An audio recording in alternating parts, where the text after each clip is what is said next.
الصلاة خير من النوم. السلام علیکم ورحمۃ اللہ وبرکاتہ. الحمد للہ رب العالمین والصلاة والسلام علی رسولہ الکریم، اما بعد. عن ام سلمۃ رضی اللہ تعالی عنہا قالت كنت عند النبی صلی اللہ علیہ وسلم وعنده میمونۃ فاقبل ابن ام مکتوم بذلك بعد ان امرنا بالحجاب فقال احتجبا منه فقلنا یا رسول اللہ الیس عاما لا یبصرنا ولا یعرفنا فقال النبی صلی اللہ علیہ وسلم افا عمایا وان انتما الستما تبصرانہ او کما قال علیہ الصلاۃ والسلام. رواہ ابو داؤد و ترمذی. حضرت ام سلمہ رضی اللہ عنہا سے روایت ہے، وہ فرماتی ہیں کہ وہ اور حضرت میمونہ رضی اللہ تعالی عنہا نبی صلی اللہ علیہ وسلم کے پاس بیٹھی ہوئی تھیں. اس دوران حضرت عبداللہ ابن ام مکتوم رضی اللہ تعالی عنہ ہے. یہ اس زمانے سے بعد کا واقعہ ہے جب ہمیں پردے کا حکم دیا گیا تھا.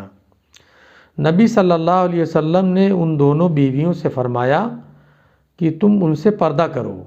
ہم نے عرض کیا حضور کیا وہ نابینا نہیں ہیں؟ وہ نہ تو ہمیں دیکھیں گے اور نہ ہمیں پہچانیں گے. آپ صلی اللہ علیہ وسلم نے فرمایا کیا تم دونوں بھی اندھی ہو؟ کیا تم انہیں نہیں دیکھو گی؟ سامعین کرام، ابھی میں نے آپ کے سامنے سنن ابو داؤد اور سنن ترمذی کی ایک روایت پیش کی ہے. یہ حدیث سنن ابو داؤد میں بھی ہے اور سنن ترمذی میں بھی ہے اور اس کا ترجمہ پیش کیا ہے. اس حدیث کا عنوان اگر دیا جائے تو یہ ہوگا پردے کا حکم. سن 6 ہجری میں پردہ کے بارے میں جو آیات نازل ہوئی تھیں ان میں سے بعض یہ ہیں: وَإِذَا سَأَلْتُمُوهُنَّ مَتَاعًا فَاسْأَلُوهُنَّ مِنْ وَرَاءِ حِجَابٍ ذَلِكُمْ أَطْهَرُ لِقُلُوبِكُمْ وَقُلُوبِهِنَّ. سورہ احزاب آیت نمبر 53.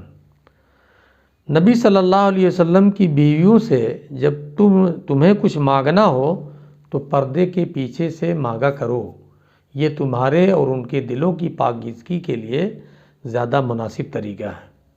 ایک دوسری جگہ اللہ تبارک تعالیٰ نے ارشاد فرمایا یا ایھا النبی قل لازواجک و بناتک و نساء المؤمنین یدنین علیہن من جلابیبہن. سورہ احزاب آیت نمبر 59. اے نبی اپنی بیویوں اور بیٹیوں اور اہل ایمان کی عورتوں سے کہہ دو کہ اپنے اوپر اپنی چادر کے پلو لٹکا لیا کریں. حضور صلی اللہ علیہ وسلم کی ازواج مطہرات خدا ترسی، نیکی، پاکیزگی اور شرافت کی شہادت اللہ تعالیٰ نے قرآن میں دی ہے. وہ سب اہل ایمان کی مائیں ہیں. آپ صلی اللہ علیہ وسلم کی وفات کے بعد کسی شخص کا بھی آپ صلی اللہ علیہ وسلم کی کسی بیوی سے نکاح نہیں ہو سکتا، لیکن اس کے باوجود حضور صلی اللہ علیہ وسلم نے اپنی دونوں بیویوں کو حضرت عبداللہ ابن ام مکتوم رضی اللہ تعالیٰ عنہ سے پردہ کرنے کا حکم دیا، حالانکہ وہ نابینا ہونے کے باعث انہیں نہیں دیکھ سکتے تھے. اس کی وجہ آپ صلی اللہ علیہ وسلم نے خود یہ بیان فرمائی کہ تم دونوں تو اندھی نہیں ہو، کیا تم انہیں نہیں دیکھو گی؟ دراصل اسلام مرد و زن کے آزادانہ میل جول اور تعلقات کی اجازت نہیں دیتا، بلکہ عورت کو نامحرم سے پردہ کرنے کا حکم دیتا ہے، کیونکہ اللہ تعالیٰ نے مرد اور عورت میں ایک دوسرے کی خواہش اور کشش رکھ دی ہے. جیسا کہ مردوں کو عورتوں میں رغبت ہوتی ہے اسی طرح عورتوں کو بھی مردوں میں رغبت اور دلچسپی ہوتی ہے.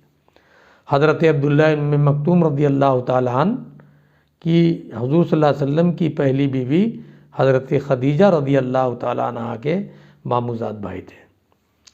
یہ حدیث کی مختصر تشریح میں نے آپ کے سامنے کی ہے اور اس حدیث کے ترجمہ اور تشریح کے روشنی میں ہم تمام لوگوں کو اپنا جائزہ لینا چاہیے اور اپنے سماج اور معاشرے اور اپنے گھر کا جائزہ لینا چاہیے کہ اللہ کے رسول صلی اللہ علیہ وسلم نے اپنی دونوں بیویوں کو حضرت عبداللہ ابن ام مکتوم سے پردہ کرنے کا حکم دیا جبکہ وہ نابینا تھے، اور ان کی بیویوں نے یہ بات کہی کہ اے اللہ کے رسول، وہ تو نابینا ہے، وہ ہمیں دیکھ نہیں سکتے، پہچان نہیں سکتے۔ تو اللہ کے رسول نے کیا جواب دیا؟ یہ جواب دیا کہ اگر وہ نابینا ہیں تو کیا تم دونوں تو نابینا نہیں ہو؟ تم دونوں تو اندھی نہیں ہو؟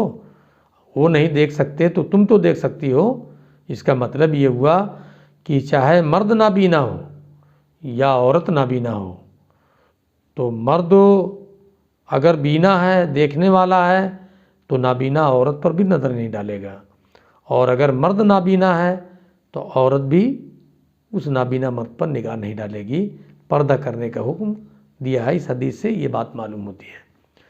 دوسری بات جو خاص طور سے آپ حضرات کو ذہن نشین کرانی ہوئی ہے کہ ہمارے معاشرے میں جو ہمارے ہاں جو سسٹم چل رہا ہے، جوائنٹ فیملی سسٹم، اس میں بہت ہی بے پردگی ہوتی ہے۔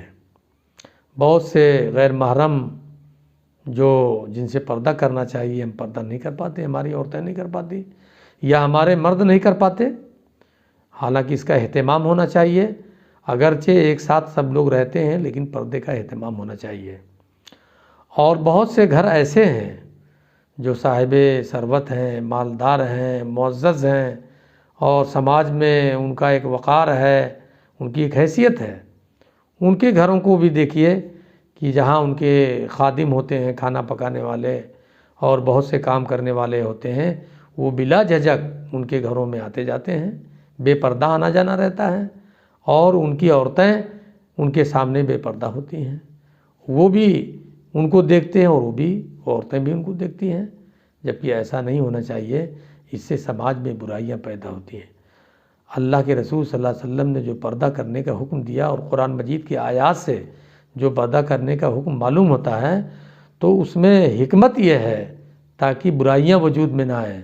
بے پردگی سے سماج میں برائیاں وجود میں آتی ہیں اور بہت سی بے حیائیاں پیدا ہوتی ہیں۔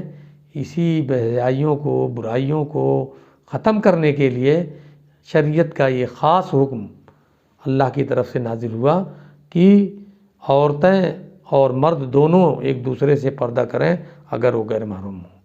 اس لیے اس حدیث اور ان دونوں آیتوں کی روشنی میں ہم تمام لوگوں کو پردے کا اہتمام کرنا چاہیے تاکہ برائیاں پروان نہ چڑھیں، اور اللہ تعالی ہم تمام لوگوں کو اس پر عمل کرنے کی توفیق عطا فرمائے۔ وآخر دعوانا ان الحمدللہ رب العالمین۔